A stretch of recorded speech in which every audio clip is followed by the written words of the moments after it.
Erik "Raudi" Thorvaldsson was an interesting character to say the least, and could easily claim to be the most famous Viking of all time. Born in approximately 950 AD in Norway and dying at only 53 years old, Erik lived life in the fast lane. Exiled twice and renowned for his temper, Erik embodies the hot-blooded Viking to the full. We know about his deeds and misdeeds from the Saga of Eirikr the Red and also the Saga of the Greenlanders. Welcome to the Viking Vault. The Saga of Eirikr the Red.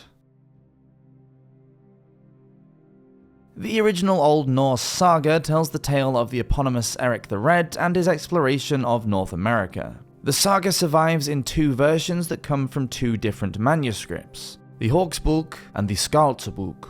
These date to different times, and both seem to have copied Eirik's saga from a previous manuscript. However, there are wildly different details in each of the versions, probably due to editorial flair as the scribes saw fit to make changes to the style and substance of the text. The original manuscript that contains the saga of Eirikr the Red is thought to have been written in the 13th century, about 2 centuries after Erik is supposed to have been alive and exploring.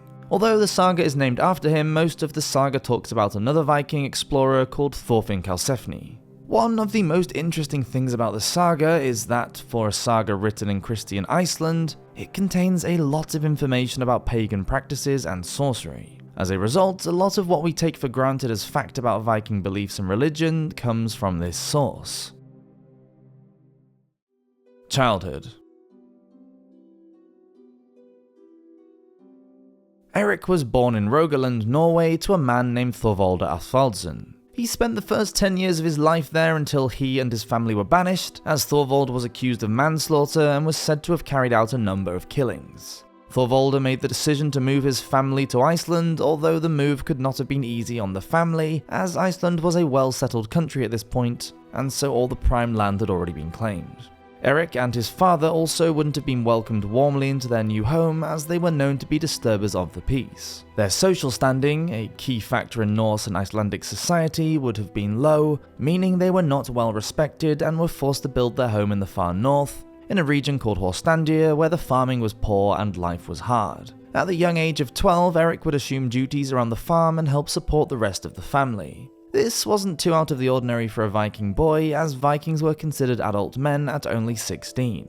At 12, Erik would be learning the skills to look after himself. Erik's father, Thorvald, seemed to settle down once they reached Iceland, and the sagas don't report any more misadventure for the rest of his life. Erik apparently continued living peacefully in Iceland for a number of years, marrying into a wealthy family and having children of his own. Erik and his wife, Thjordhild, moved to Hakadala and built their own farm, which they called Eirikstadir, raising 4 children who would be as notorious as their father in due course. Despite seeming content with his role as father and farmer, Erik proved that the apple doesn't often fall far from the tree, and was exiled himself in 982 AD for murder.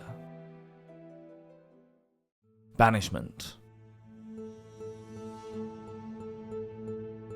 A simple accident cascaded into a series of events, leading to Erik being banished from his home and ultimately from Iceland as a whole. Banishment was not an uncommon punishment in the sagas, but to be banished twice was a little more unusual. So what led to Erik being exiled?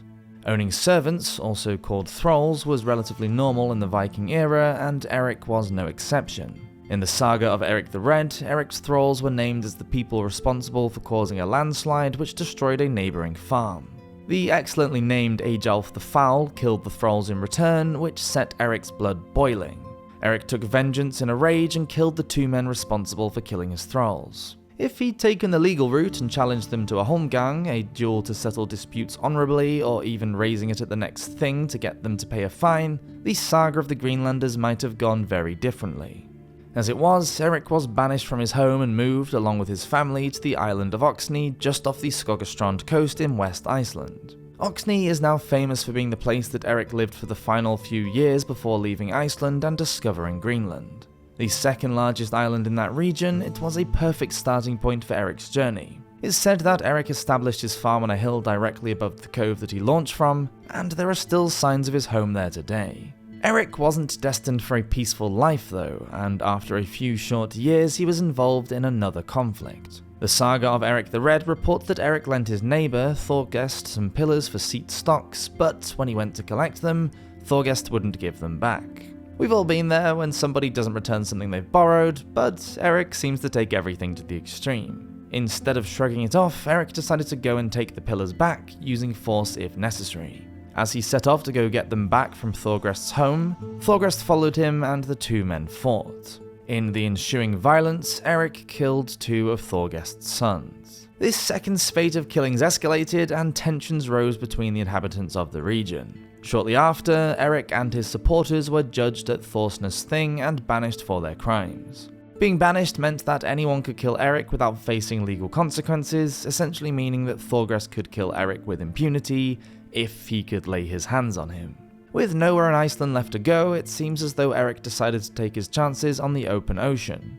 Over 100 years before, a Norwegian explorer called Gunnbjorn Ulfsson had returned with wild tales of a large landmass to the west, and so Erik gathered together a ship and supplies and struck out into the unknown seas. With over 900 nautical miles of open ocean to navigate, it was clearly a dangerous option, but thanks to Erik's navigation skills and the amazing Viking ships, he was able to mitigate those factors. The sagas don't tell much of the perils he faced on his way to Greenland, but we do know that he's been credited as being the first permanent European settler in Greenland. The sagas say that he spent his first winter on the island of Eirikr and the next winter in Eirikr. During the summers, he explored the vastness of Greenland, getting as far north as Snæfell during the summer months. After the 3 years of his exile elapsed, Erik returned to Iceland full of stories about the richness of this new green land. By 985 AD, Erik had convinced over 400 people to make the hazardous journey from Iceland to Greenland to settle and found a new society there. Fiery temper or fiery hair? Viking nicknames are always entertaining and often relate to some sort of notable characteristic. Eirikr the Red is possibly two-pronged. It could refer to him having blazing ginger hair similar to the red-headed god Thor, or perhaps his moniker related to his tendency to fly into a rage. Erik was known for being brazen and volatile, and this may have led to his nickname. While it would be easy to assume that Erik was the model of a typical Viking, in fact his temper would have made him deeply unpopular in regular Viking society. Although we often think of Vikings as being bloodthirsty berserkers, no society could survive long with that level of bloodlust and unwillingness to follow the rules. It's not that Vikings were always peaceful. In a world that expected you to defend your honor at all times, a certain level of violence was to be expected, but outright murder wasn't acceptable. Vikings preferred to take a more civilized and level-headed approach to crime, taking matters before the thing and letting a jury of their peers decide.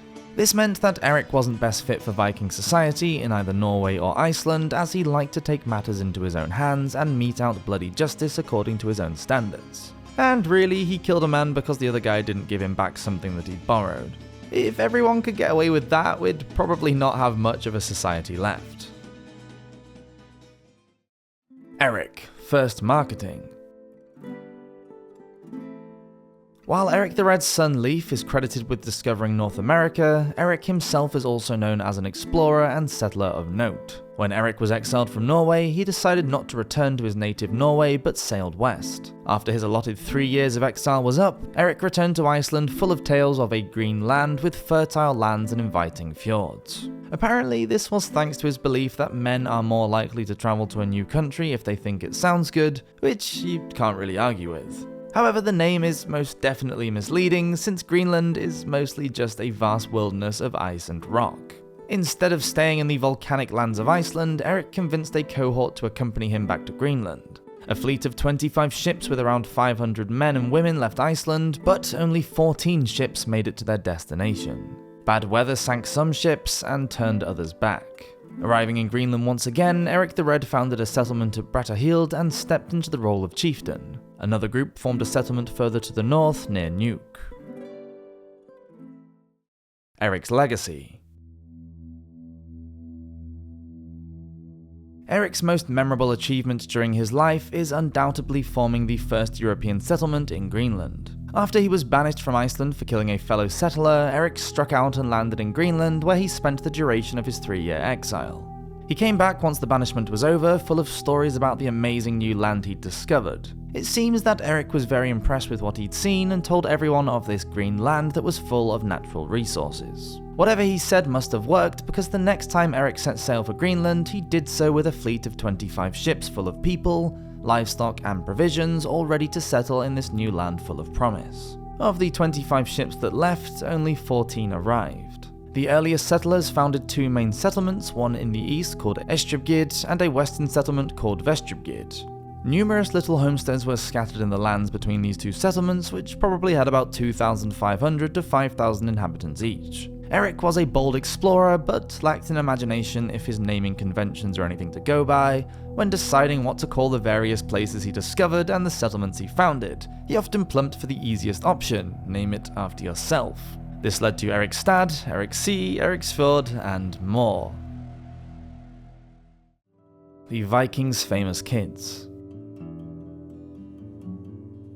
Erik is known for the exploits throughout his life and for his fiery temper.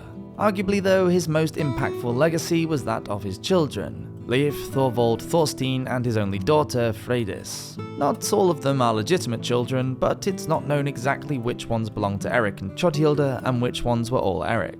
The oldest son, Leif Eriksson, is possibly the most famous of Erik's children. We don't really know when and where he was born. The sagas remain annoyingly quiet about his birth, but it's estimated that he was born in the 970s in Iceland. Following firmly in his father's footsteps, Leif was a hot-headed adventurer who was also exiled from Iceland and is commonly credited as being the first European to land in America.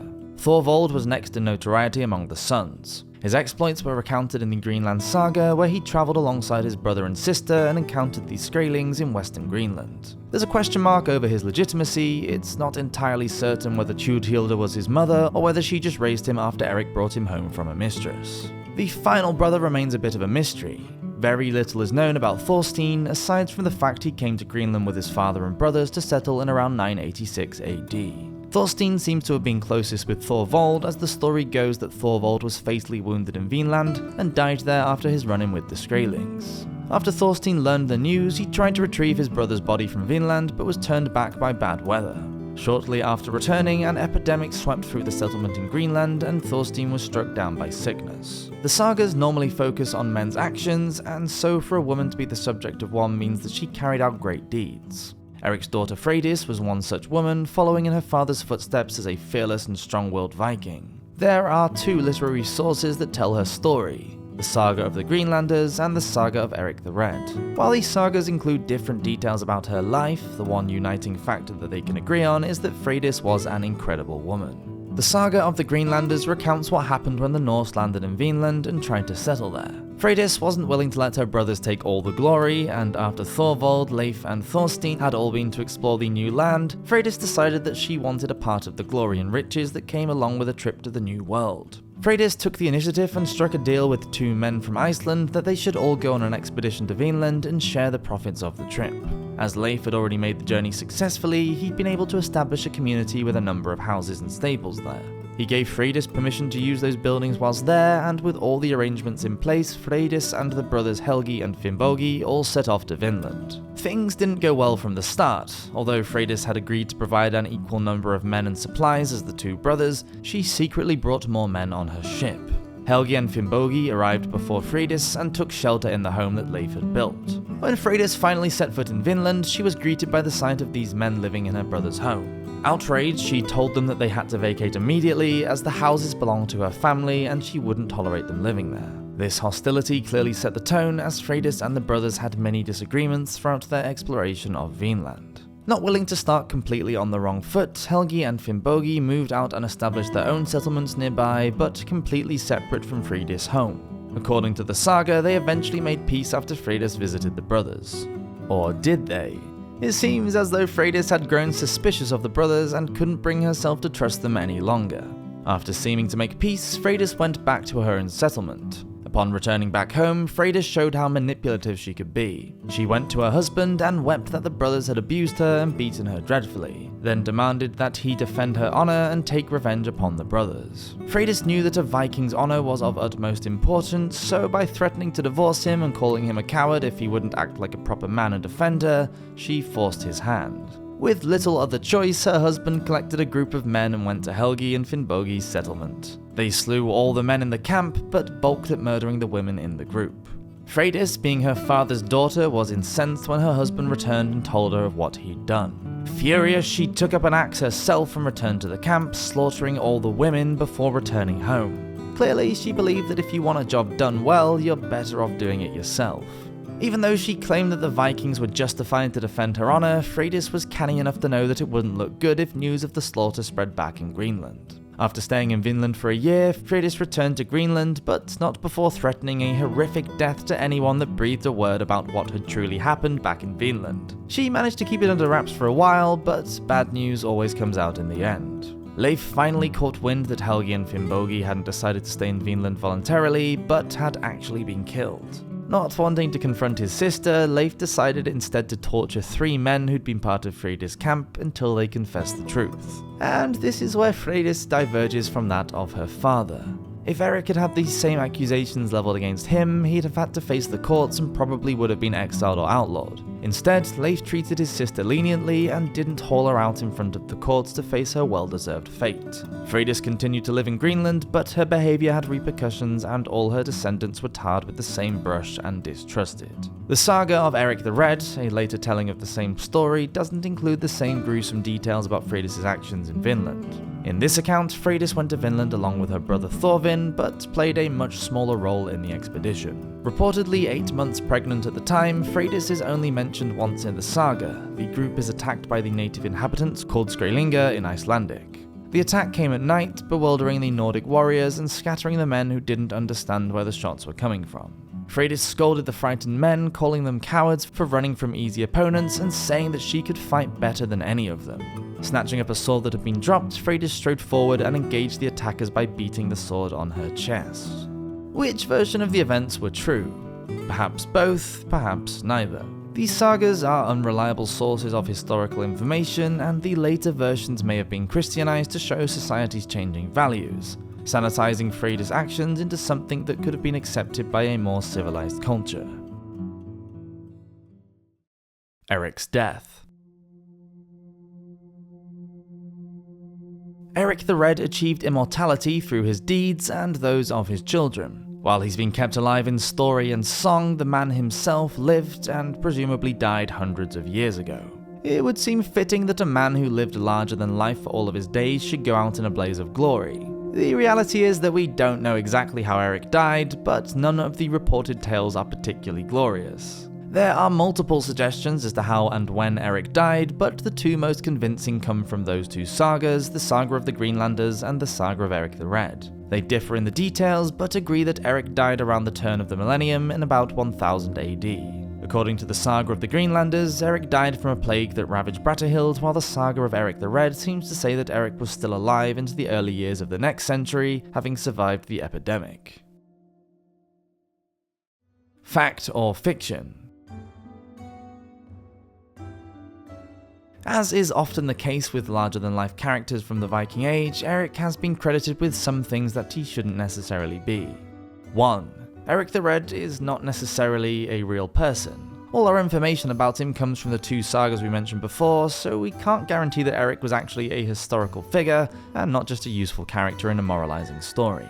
That being said, the fact that Erik's deeds are reported in these 2 separate sagas, he isn't credited with killing dragons, and the broad details remain the same, might indicate that Erik the Red truly lived and breathed. 2. Religious differences caused Erik's family to break up. Erik the Red remained a pagan to his dying days, but most of his family converted to Christianity and spread the religion among the Greenland colonies. Erik's son, Leif Eriksson, and his wife visited King Olaf Tryggvason of Norway in 999 and converted to the new religion while there, bringing it back with him as he returned to Greenland. Leif's mother was apparently very much in favour of Christianity, even going so far as to build a Christian church on Erik's estate. Erik was reportedly very unhappy about this and fought with his wife, but ultimately she refused to back down and stopped sharing his bed in retaliation.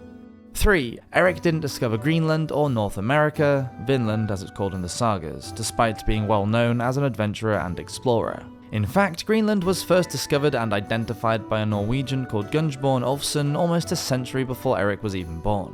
When it comes to North America, we don't even know if Erik ever set foot there. Leif was setting out on an expedition to Vinland and invited Erik to tag along for the ride, but Erik fell from his horse and took it as a sign to stay home in Greenland. 4. Erik's colony in Greenland lasted almost half a millennium. Erik himself died around the turn of the millennium, but the colony he founded seemed to have survived for almost 500 years and was home to up to 5,000 people at its height. It is not known why the settlement finally failed, perhaps climate change, the plague, pirates, or overgrazing the land. Troubled hero or hot-headed psycho? It's hard to track down exactly who Erik the Red was and what his life was truly like. He lived a life of conflict but always abided by the laws of the land, even when he didn't like them. A headstrong man with a dangerously quick temper, Erik never gave in to circumstance and constantly strove to improve his lot in life and that of his family. Despite failing to win the court cases against him, Erik continued to use his reputation and fame to convince his fellows to follow his harebrained schemes, to explore uncharted lands and settle in places unknown to other Europeans. He was succeeded by children just as tenacious and fiery as he was, who kept his legacy alive and protected their honour as ferociously as Erik ever could have done. Thank you for watching this episode of the Viking Vault. I'll see you next week for another one. Have a great week. Cheers!